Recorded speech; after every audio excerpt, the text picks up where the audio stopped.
Can I just start off by saying I hate that word? I don't use it. Interesting. It's like, what is failure? It's supposed to be a lack of success. Really, that's what it is.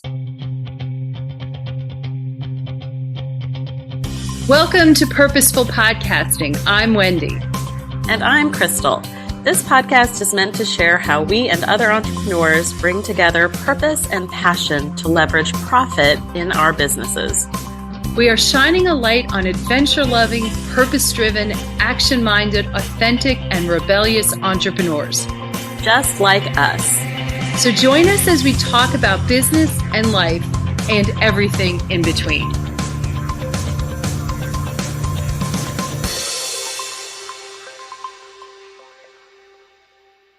Welcome back, everybody, to this week's episode of Purposeful Podcasting with the Serendipitous Rebel. I am Crystal, the marketing half of this incredible team, and I'm here with... Oh, I'm Wendy. Hi. And I guess I'm the mindset content. Which means today's topic is going to be 100% in her wheelhouse because we are talking about the F word, not my favorite F word, but failure. We just wrapped up an episode about runways. And I think this is a perfect flow, flows into a conversation about failure. Can I just start off by saying I hate that word? I don't use it. Interesting. It's like, what is failure? It's supposed to be a lack of success. Really, that's what it is. It's a lack of success. It's inability to meet an expectation, whether it's I didn't make as much money as I wanted to make last month, or I didn't get as many people signed up for my program, or, even in school, I expected to get straight A's and I got a B. When you look at it and you put things into one of our favorite words, perspective, what's this failure garbage? Really loaded word, right? And I think that fear of failure holds a lot of people back. It's interesting when you said failure is a lack of success. I think the most interesting part of that is the success piece, because who gets to define what is successful and what is not? I think the reason that this word drives us crazy is that fear of failure, or just a lot of emotions around that word, keep you from objectively handling things in your business the way you should. I think it keeps you from trying new things in your business, keeps a lot of people from launching great ideas or from doing things because of a fear of failure. The only way to not fail is to not try. Well, yes. Yes, that is very true. I think back again to the whole concept of the runway. There's so many entrepreneurs, people that we have talked to and work with, who are like, I'm just going to keep going because I can't fail. But wait a second. I just can't fail. It's really, how do you define success? How to find success, and how do you objectively head in that direction? Actually, if you think about it, failure is all about your feelings. Really, what else is it? Oh, it's 100% your feelings. So I'm going to use me as an example, even though I've heard the story from so many people, I can't begin, but we'll use me 100%. When I wanted to close my travel business down, I went to Wendy. She was coaching me through it. And I said, I believe I even said, I'm afraid that if I close this, it means I failed. It took her giving me the new perspective in our coaching session to say, it's not a failure to close. In fact, it would have been a bigger failure to keep pouring money and time and energy into it, knowing that it was not working for me. The business model didn't work for me. The time commitments didn't work for me. It was 2020. We were in the middle of a pandemic. World was not working for me. It didn't make sense to keep going. In fact, it was a good business decision to close it down. Yes. It made me a smarter business owner. Well, and I think it's also the change in the perspective of how do you define success? And ultimately, what did you get out of? You're closing it down because economically it's not feasible, right? At a certain point. There's other ways of looking at it. There are a couple things that we learn when we talk about this perceived failing. One of the key things is really that whole building a growth mindset. We call it resiliency, but it's opening up your mind to, okay, what did I get out of this? Your travel business, you had connections, you built a network, you got to travel, all these different things that while you may be saying, well, financially, I didn't hit the mark. Was it for lack of trying? No, but it builds this growth mindset of, okay, let's take the skills that you walked away with and let's use them a different way. You've done retreats and masterminds that involve travel, do coaching for travel advisors. So I think it's really opening up to this whole concept of leaning into learning, using every experience we have as a learning experience, and just, I'm opening up my mind. So what happens with that? Again, it's I don't want to use the word failure, but when you perceive yourself to be less successful than you want, sit down and really look hard at how you're defining success. I think about it, and for me, my father was a businessman, and it was all about the bottom line. How many hours do you work a week and how much money? That sort of thing. It was always really deeply kind of pounded into me. Lo and behold, there's been hiccups in that. I lost my job. My gosh, it's quite some time ago in 2017. But that door shut.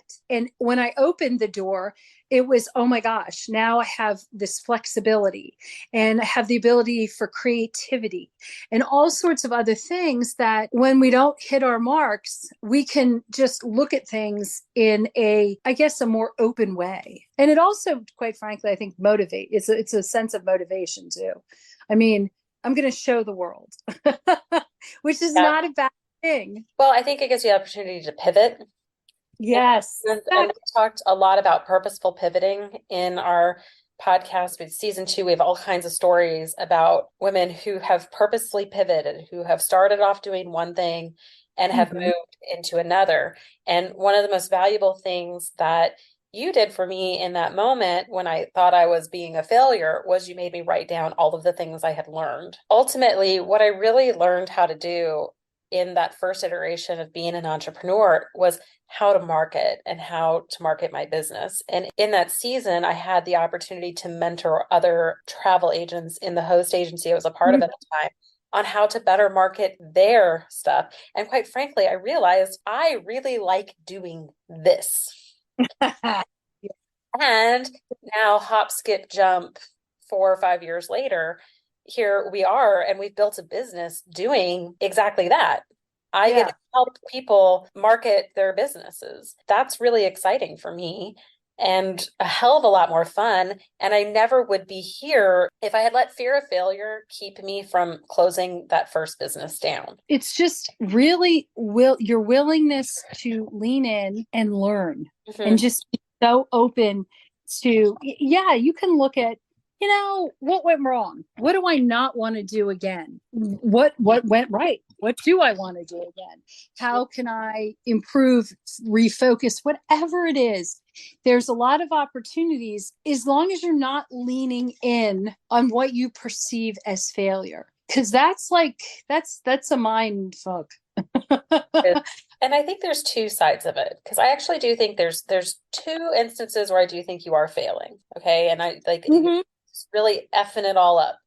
And that is, one, if you're continuing to do the thing that you know is not working. Well, that's insanity. And you continue to do it anyway. It's absolute insanity. And if you don't learn from it.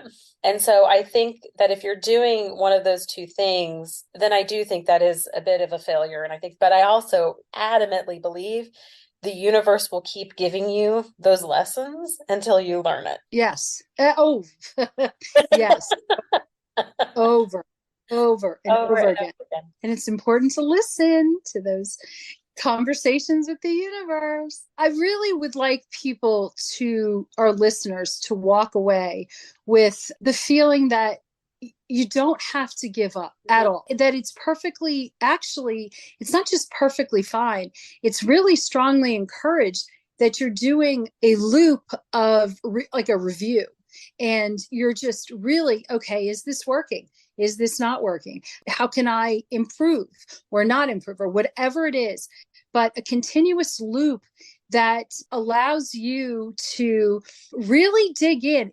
You're looking for constructive input, constructive feedback, even criticism. And all of this is, I want to learn to do better. And I have a growth mindset.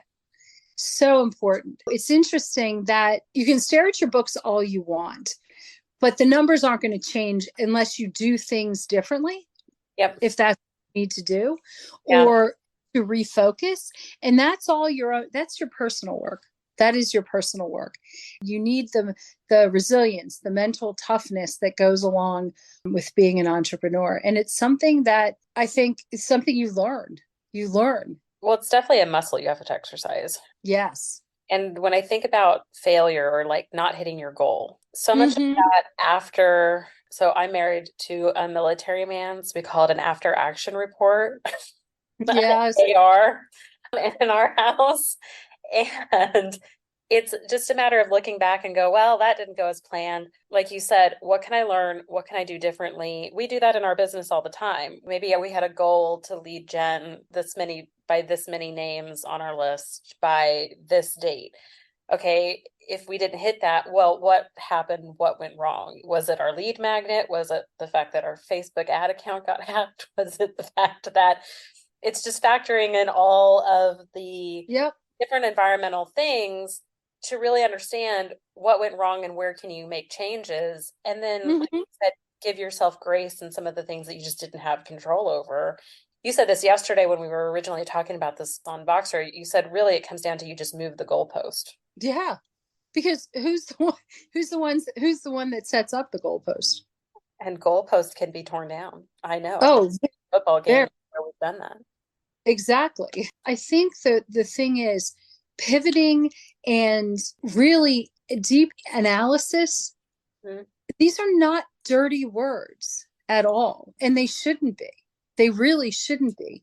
We should embrace, and again, using a word that I don't like, should.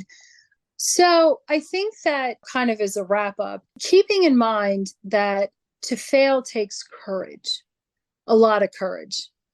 And if you're focusing on having the courage to get up and try something, and if it doesn't work, you tweak and you try again, and you tweak and you try again. It's not failing, it's really life. Well, yeah, you took the thought out of my mind. Every How I Built This episode ever made, which is like one of my favorite podcasts, every great story of every person that I find inspiring really is a story of how many times they failed until they got the thing that they wanted. Yes. So Brandon and I were watching Rudy last week or a couple weeks ago, which is one of my favorite sports movies of all time, which probably tells you a lot about me as a person. But when you think about, like, he didn't just like decide I'm gonna go to Notre Dame. He like applied and he got rejected, and he applied and he got rejected, and he applied and he got rejected. Then when he got onto the team, he didn't dress until like his very last game but he had to keep trying. He had to keep trying. It never would have happened if he'd given up after the snow. Exactly. Think about something that one of the rugby coaches talks a lot about, and that is humility. I don't think it's the humility where, you bury your head in the sand. I think it's the humility where you try your best. You look at have that growth mindset where you look at a bigger picture. You're part of a greater something, universe, industry, whatever. And you're just willing to really give it a try. If things don't work exactly how you want, move the goalposts. So I reference, like, we hear this from great stories all the time. Literally every single one of our clients or every one of our fellow colleagues has a story about failing or about it just not working out and needing to pivot. Like it's Exactly. so common. It's not even funny. And it's interesting because I remember having a call with one of our clients and they were in tears and she said, I just don't want to be a failure. And I said, this is not the first conversation I've had like this. By the way, it won't be the last. You're not a failure. It's just, we're just pivoting and No. we're just changing courses. And you're realizing that maybe what you're doing right now isn't working. And now we're just going to change tactics a little bit. And that just makes you so smart and brave. The whole reason that a lot of us are entrepreneurs is for freedom and flexibility. And again, we talked about this on a recent podcast as well. You can't take everything and stuff it into one box. Yep. And maybe the box becomes an oval bag. It just, at any given time, maybe you need just something that's different. Maybe all of a sudden it's not the revenue that's the priority, it's the time commitment or whatever it is. It doesn't make you a failure to realize that you need to make changes. It actually makes you really damn smart. Yep. So on that note, but we would love to hear who has pivoted because of the need for change or because of the sense of failure. I'll say it and I won't ever say it again. All right, guys, until next time, thanks for joining us. Be sure to leave us that review and rating because it really does help. Until next time, bye. See you later. Thanks for listening. Be sure to subscribe and leave us a rating. But only if you liked it. Otherwise, just keep it to yourself. You can learn more about purposeful podcasting on our website at serendipitousrebel.com. And if you have topics you'd like to hear about, be sure to submit them on our website or DM us on social media.